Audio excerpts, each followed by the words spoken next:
Hello everyone, welcome to आंचल की पाठशाला। तो लेकर के आई हूँ मैं पेपर 2 का सीडीपी, पेपर फर्स्ट का सीडीपी हिंदी एंड ईवीएस मैंने अपने प्रीवियस वीडियो में डिस्कस किया है। आप जा कर के वहां से देख सकते हो। तो ये है बाल विकास एवं शिक्षा शास्त्र पेपर 2 का। तो चलिए हम स्टार्ट करते हैं। सबसे पहला क्वेश्चन आप देख पा रहे होगे, निम्नलिखित में से कौन सा प्रश्न बच्चों के समालोचनात्मक व रचनात्मक चिंतन को बढ़ाता है। मतलब कि बच्चों का जो अ, ऐसा कौन सा इसमें प्रश्न है, इन चारों में से ऐसा कौन सा प्रश्न है जो बच्चों के क्रिटिकल और उनकी जो क्रिएटिव थिंकिंग होती है उसको प्रमोट करता है। ठीक है, पहला जो है ऑप्शन वो है, पानी के बचाव के लिए सबसे अच्छा तरीका कौन सा हो सकता है और क्यों। तो ये जो आंसर है आपका, ये फर्स्ट ऑप्शन ही इसमें राइट है। ठीक है, क्योंकि देखिए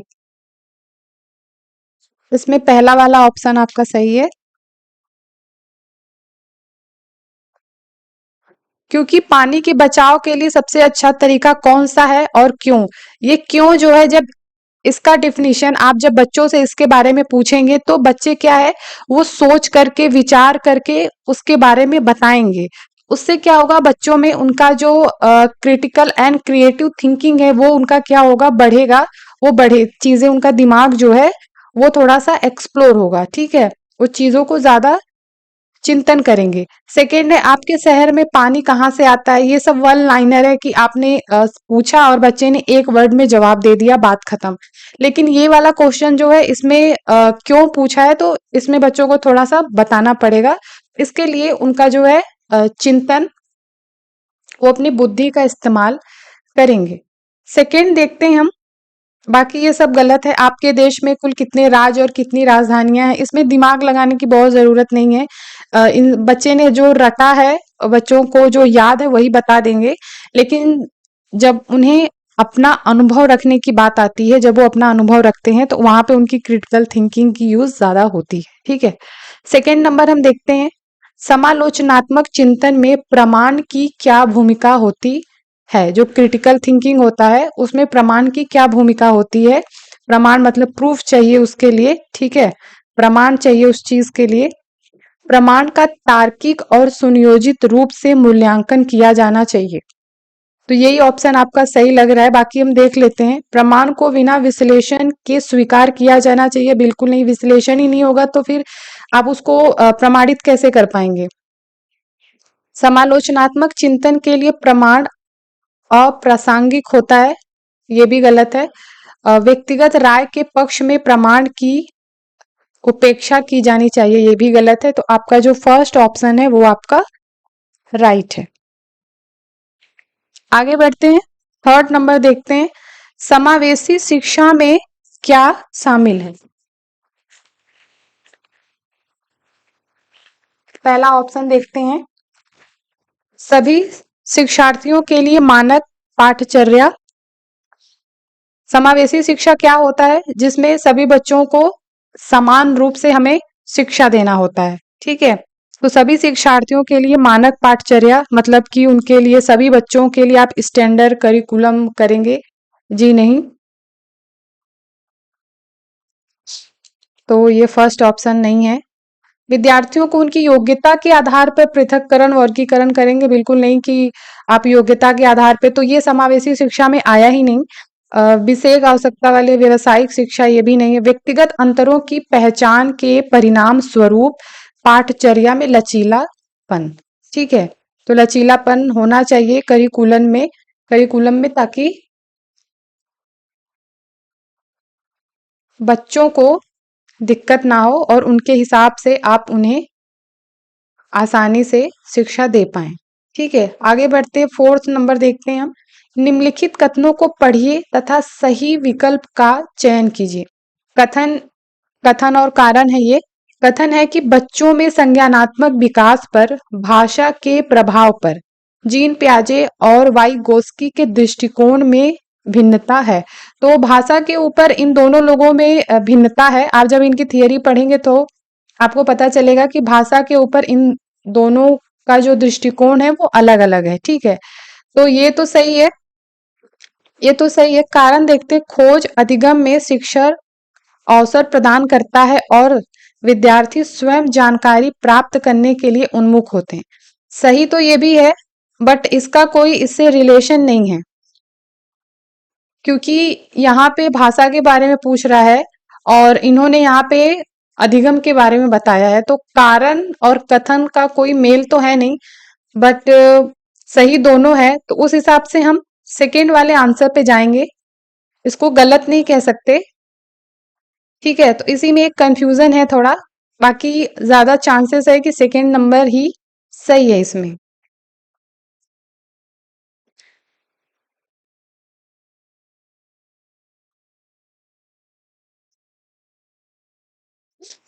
सही दोनों है। ठीक है,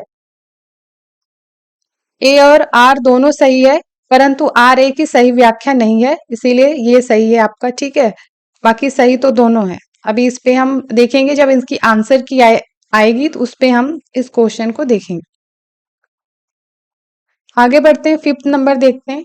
निम्नलिखित में से कौन सा समूह उन विशिष्टताओं का सही ढंग से उल्लेख करता है जो प्रतिभाशाली विद्यार्थियों और कक्षा में अन्य विद्यार्थियों के बीच आम तौर पर भिन्न होते हैं। जो प्रतिभाशाली बच्चे होते हैं और कक्षा के जो अन्य बच्चे होते हैं, आम तौर पर उनमें भिन्न होते हैं। कौन सी चीजें? समझ की अग्रवर्ती गहनता, हाँ, जो प्रतिभाशाली होंगे उनमें जो है एडवांस अंडरस्टैंडिंग होती है। ठीक है, तो ये सही है। सीखने की तेज गति, वो फास्ट सीखते हैं, ये भी बात सही है। समझ के लिए दूसरों पर निर्भरता नहीं है उनमें, शारीरिक इसमें फिजिकल डेवलपमेंट की बात नहीं है, इसीलिए ए बी आपका सही है। तो fourth option is a right answer. Okay, fifth हमने देख लिया है। आगे बढ़ते हैं हम, सिक्स देखते हैं। श्रवण बाधित के संदर्भ में, मतलब जिन बच्चों जिनको सुनने में दिक्कत होती है, श्रवण बाधित के संदर्भ में निम्नलिखित में से कौन सा कथन सही है? श्रवण बाधिता बच्चे के प्रभावी ढंग से संवाद करने की क्षमता को प्रभावित करते हैं। बिल्कुल, जो बच्चे जिनको सुनने में प्रॉब्लम है तो उनको संवाद करने में भी प्रॉब्लम होगी, क्योंकि जब वो सही सुनेंगे नहीं, या जो भी वो सुनेंगे उसी हिसाब से वो बात करेंगे ना, तो उनको उस चीज में प्रॉब्लम होता है। सेकेंड देखते हैं, सभी श्रवण बाधिता वाले बच्चों को संवाद करने के लिए सांकेतिक नहीं, सभी जरूरी नहीं है कि सभी जो है बच्चों के लिए सांकेतिक भाषा का आप यूज करें। और बच्चे के पास तेज आवाज करके बच्चे की सुनने की, उनको उनको पहले से ही प्रॉब्लम है और प्रॉब्लम हो जाएगी आप इतनी तेज आवाज करेंगे तो। श्रवण बाधित हमेशा कान के किसी सही, ये सब चीजें नहीं है, इसीलिए फर्स्ट ऑप्शन आपका सही है। सेवन नंबर देखते हैं, समावेशन के संदर्भ में पाठचर्या सीखने की अपेक्षाएं डैश में समान है जबकि डैश में वो भिन्न है। तो इसमें जो है वो है आपका समायोजन, कि वो जो है पाठचर्या सीखने की अपेक्षाएं समायोजन में समान है, लेकिन संशोधन में वे भिन्न होते हैं। ठीक है, इसमें फोर्थ ऑप्शन आपका राइट है। एट्थ नंबर देखते हैं, संरचनावादी सिद्धांतकारों के अनुसार निम्नलिखित में से कौन सा कथन सही नहीं होगा? इस चीज को आपको ध्यान से पढ़ना होता है। नहीं होगा, ज्ञान व्यक्तिपरक है, बिल्कुल ज्ञान व्यक्तिपरक होता है। सेकेंड है, शिक्षार्थी अपने सामाजिक और सांस्कृतिक संदर्भ में ज्ञान की रचना करते हैं, बिल्कुल करते हैं। प्रभावी अधिगम सुनिश्चित करने के लिए शिक्षार्थी को बाहरी रूप से प्रेरित करने की आवश्यकता है। बाहरी रूप से प्रेरित करने की आवश्यकता नहीं है। अगर उनको प्रभावी अधिगम देना है तो जब तक वो आंतरिक रूप से अभी प्रेरित नहीं होते हैं। ज्ञान बहुलवादी और बहुविध है, ठीक है, तो सही नहीं है, तो ये वाला सही नहीं है, इसीलिए ये सही है। ठीक है, ये सही नहीं है कि आप उन्हें खूब बाहरी पुरस्कार दे रहे हैं, खूब उनको प्राइज दे रहे हैं, प्राइज पे प्राइज दे रहे हैं, खूब उनको 100 में 99 मार्क्स दे रहे हैं, तो उससे वो क्या है, प्रेरित नहीं होंगे। ठीक है, जब तक वो आंतरिक रूप से प्रेरित नहीं होते हैं बच्चे। नाइन्थ नंबर हम देखते हैं, निम्नलिखित में से कौन सा आंतरिक अभिप्रेरणा का उदाहरण है? पहला है, शिक्षक को प्रभावित करने के लिए परियोजना को पूरा करना, व्यक्तिगत आनंद के लिए वाद्य यंत्र बजाना, डांट से बचने के लिए पढ़ाई करना, या पुरस्कार राशि के लिए प्रतियोगिता में भाग लेना। तो ये सारी बाहरी चीजें हैं, ये जो आपका सेकेंड ऑप्शन है ये आंतरिक अभिप्रेरणा है, क्योंकि आपको आनंद आ रहा है, ठीक है, आपको अच्छा लग रहा है, इसलिए आप वाद्य यंत्र बजा रहे हो।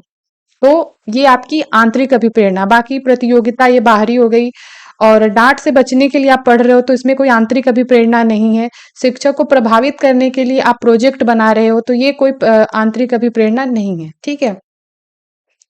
10th देखते हैं। निम्नलिखित कथनों को पढ़िए और सही विकल्प का चयन कीजिए। कथन क्या है कि शिक्षक को विद्यार्थियों में विशेष जाति समूहों के बारे में रूढ़िवादिता को तोड़ने के लिए कड़ी मेहनत करनी चाहिए। बिल्कुल करनी चाहिए, सही बात है। शिक्षा एक प्रमुख उद्देश्य विद्यार्थियों को समालोचनात्मक आत्मचिंतन के लिए प्रोत्साहित करना है। ये ऑप्शन आपका सही नहीं है, ठीक है। तो ए सही है, आर ये भी सही है, ठीक है, ये भी सही है। शिक्षा एक प्रमुख उद्देश्य विद्यार्थियों को समालोचनात्मक आत्मचिंतन के लिए प्रोत्साहित करा, ये बिल्कुल सही बात है कि उनमें समालोचनात्मक आत्मचिंतन के लिए क्या कर रहा है, प्रोत्साहित कर रहे हैं, ये बिल्कुल सही बात है। लेकिन इसकी व्याख्या ये नहीं है, ठीक है, इसकी व्याख्या ये नहीं है, ये दूसरी बात है। और यहाँ पे रूढ़िवादिता की बात हो रही है, ठीक है। तो ए और आर दोनों सही तो हैं, परंतु आर ए की सही व्याख्या नहीं है। 11वें नंबर देखते हैं। महारत लक्ष्य और प्रदर्शन लक्ष्य में क्या अंतर है। महारत लक्ष्य मतलब जो आपका मास्टरी गोल्स है, एंड जो परफॉर्मेंस गोल्स है, उन दोनों में क्या डिफरेंसेस है। तो हम एक तरीके से कह सकते हैं कि जो परफॉर्मेंस गोल्स होता है, जिसको हम प्रदर्शन लक्ष्य बोलते हैं, तो वो हम परफॉर्म करने के लिए करते हैं, कि मतलब बाहरी चीजों से हम उसमें इफेक्ट होते हैं, है ना, कि बाहरी चीजें हम कितनी अच्छी कर रहे हैं, उसमें आंतरिक का कोई मतलब नहीं होता है। लेकिन जो महारत लक्ष्य होता है उसमें क्या होता है कि वो स्वयं स्वयं में सुधार करने की कोशिश करता है, मतलब खुद को वो अच्छा प्रदर्शन करता है, खुद में वो ज्यादा जानकारियां रखता है, ये सब चीजें करता है। लेकिन परफॉर्म में क्या है कि आप सिर्फ बाहरी पुरस्कारों पे केंद्रित होते हैं। तो महारत लक्ष्य विफलता से बचने पर केंद्रित है, जबकि प्रदर्शन दूसरों से अनुमोदित ये नहीं है आपका। महारत लक्ष्य अपने कौशल और कार्य की समझ में सुधार करने पे केंद्रित होता है, बिल्कुल। जबकि प्रदर्शन लक्ष्य जो है वो उच्च ग्रेड प्राप्त करने और बाहरी पुरस्कार प्राप्त करने पे केंद्रित होता है, ये बिल्कुल सही बात है। महारत अनुमोदन प्राप्त करने के प्रदर्शन विफलता ये सब चीजें नहीं है, प्रतिस्पर्धा वाली बात नहीं है इसमें, ठीक है। नेक्स्ट देखते हैं।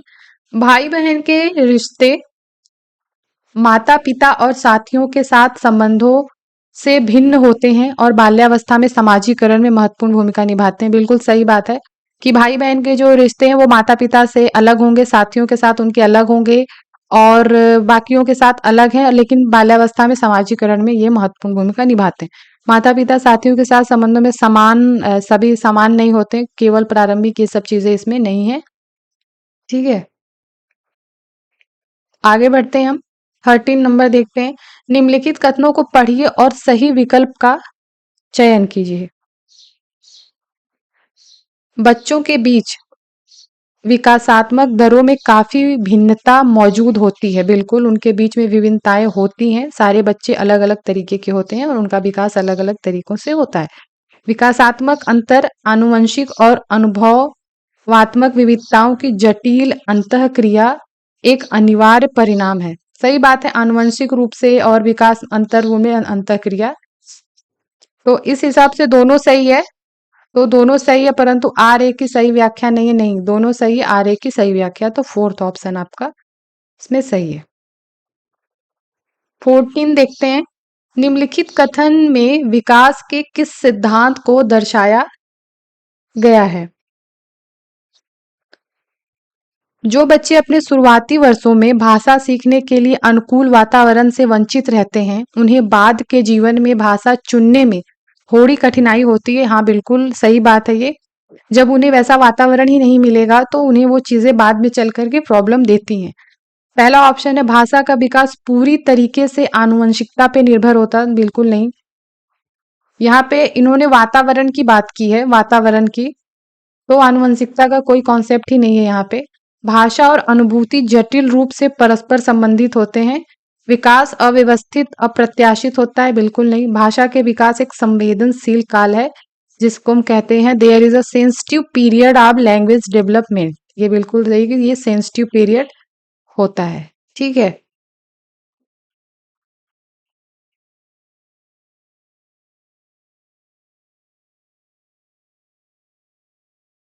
15 नंबर हम देखते हैं।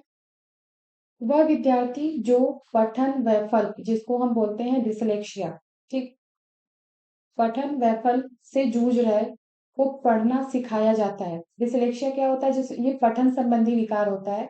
ये भी मैंने अपने वीडियोस में बताया है इस सब के बारे में, डिसलेक्सिया, डिस्ग्राफिया, डिसकैलकुलिया, डिस्प्रैक्सिया क्या होता है।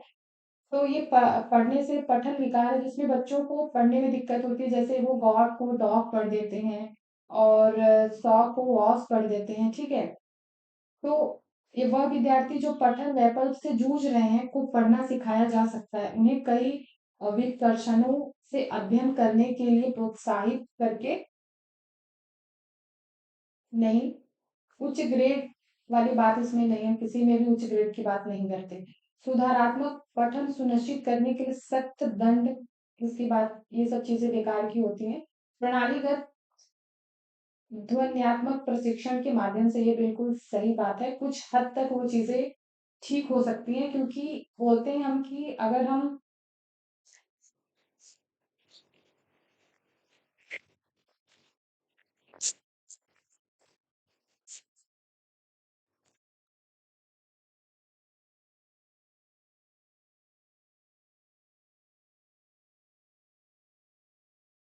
15 नंबर हम देखते हैं।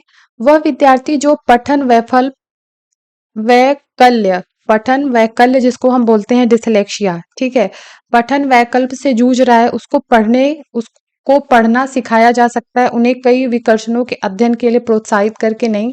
उच्च ग्रेड की बात हम कहीं नहीं करते, दंड की बात हम कहीं नहीं करते। प्रणालीगत ध्वन्यात्मक प्रशिक्षण के माध्यम से ये कुछ हद तक हम कर सकते हैं कि देखिए हमें ये चीजें पता है कि अगर आप सही बोलेंगे तो सही लिखेंगे भी, ठीक है।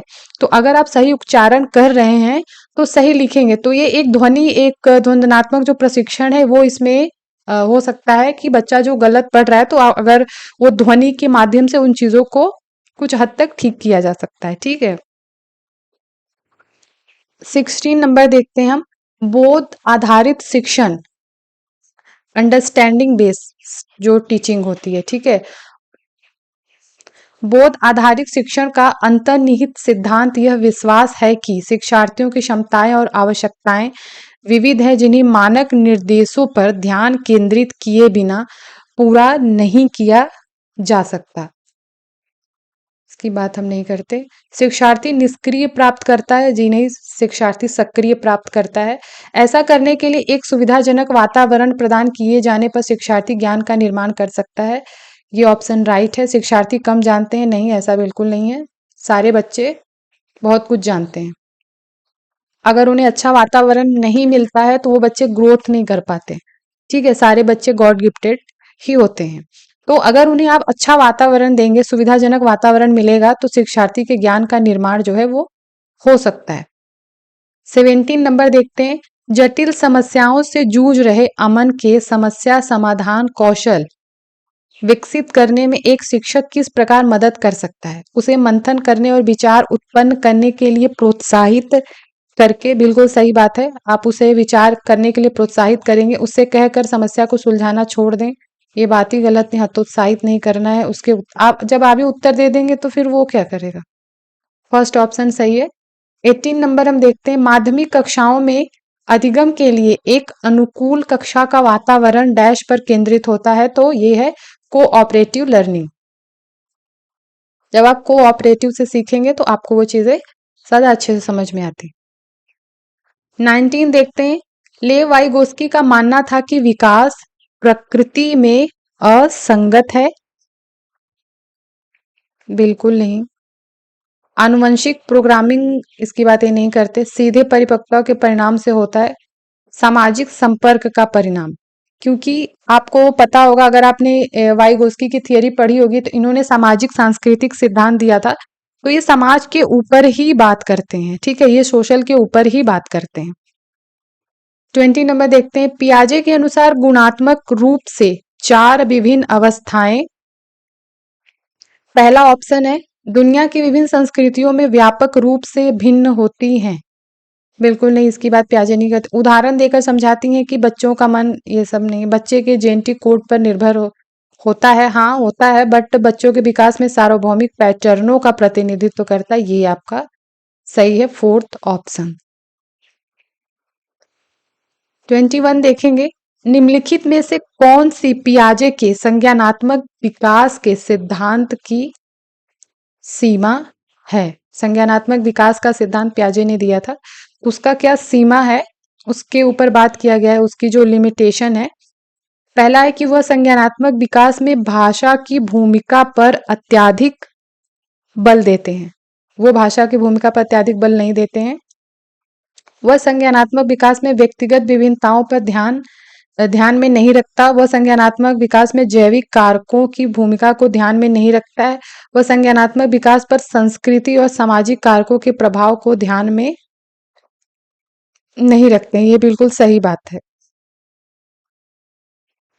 ठीक है, कि जो जीन पियाजे हैं वो संस्कृति और सामाजिक कारकों का जो प्रभाव है उसको ध्यान में वो नहीं करते, बहुत ज्यादा उसको वो इम्पोर्टेंस नहीं देते हैं, कल्चर एंड सोशल फैक्टर को। ठीक है, 22 देखेंगे हम, निम्नलिखित कथनों को पढ़िए और विकल्प वाला है ये कथन और कारण। प्रत्येक वर्ष लता जो कि कक्षा 6 की शिक्षिका है, उसके क्षेत्रों में कैरियर पर चर्चा करने के लिए एक महिला गणित प्रोफेसर और एक पुरुष नर्स को अपनी कक्षा में आमंत्रित करती है।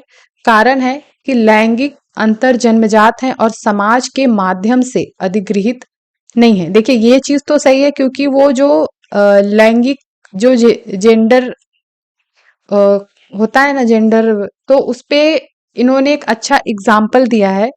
ठीक है, अच्छा एग्जाम्पल दिया है कि जैसे ज्यादातर हम देखते हैं कि नर्स जो होती हैं वो लेडीज होती हैं, तो उन्होंने नर्स के रूप में पुरुष को बुलाया है और एक महिला के रूप में गणित प्रोफेसर को।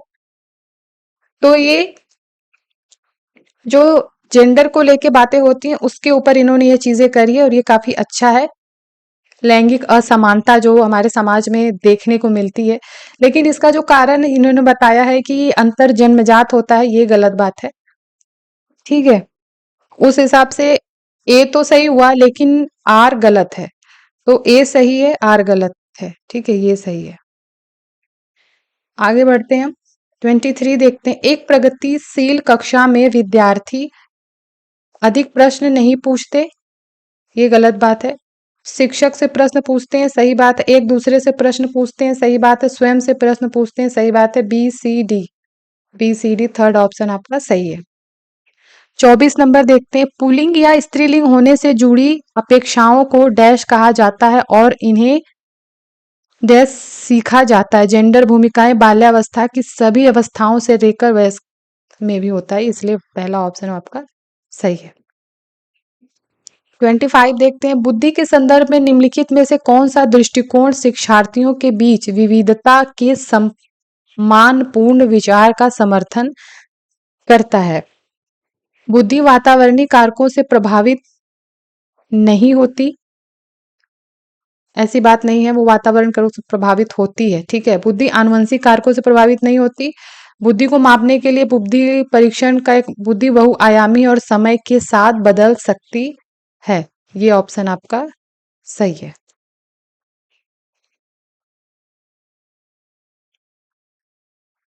ट्वेंटी सिक्स देखते हैं, निम्नलिखित में से किसने सामान्य बुद्धि की अवधारणा की आलोचना की और बुद्धि का एक वैकल्पिक सिद्धांत अल्टरनेटिव थियरी ऑफ इंटेलिजेंस को प्रस्तावित किया था। तो इसमें कुछ भी दिमाग लगाने की जरूरत नहीं है, ये है गार्डनर, क्योंकि पियाजे ये कॉग्निटिव डेवलपमेंट के थे और ये सोशल कल्चर के थे और इनका भी बहुत ज्यादा रोल है नहीं, तो मुझे नहीं लगता, तो गार्डनर। ठीक है, 26 देखते हैं हम, लॉरेंस कोहलबर्ग के सिद्धांत की आलोचना कैरल गिलगिन द्वारा नैतिक तर्क में लैंगिक विभिन्नताओं की उपेक्षा। ये बिल्कुल सही है।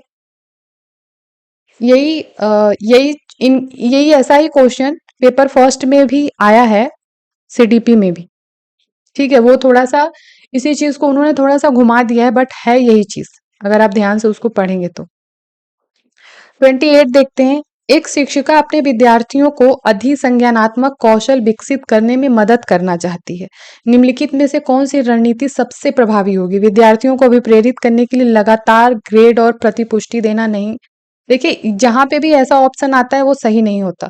विद्यार्थियों को प्रोत्साहित करना कि वे स्वयं अपने अधिगम पर चिंतन करें और अपनी प्रगति का मूल्यांकन करें। सही बात, याद रखने के लिए ये सब।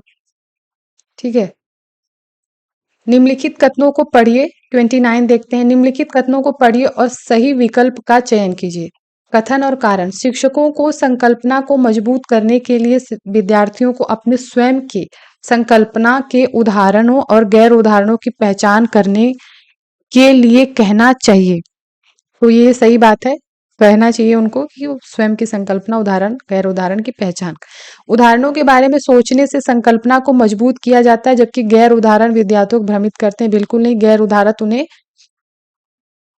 भ्रमित नहीं करते। तो ए तो सही है, आर गलत है, इसीलिए पहला ऑप्शन आपका राइट है।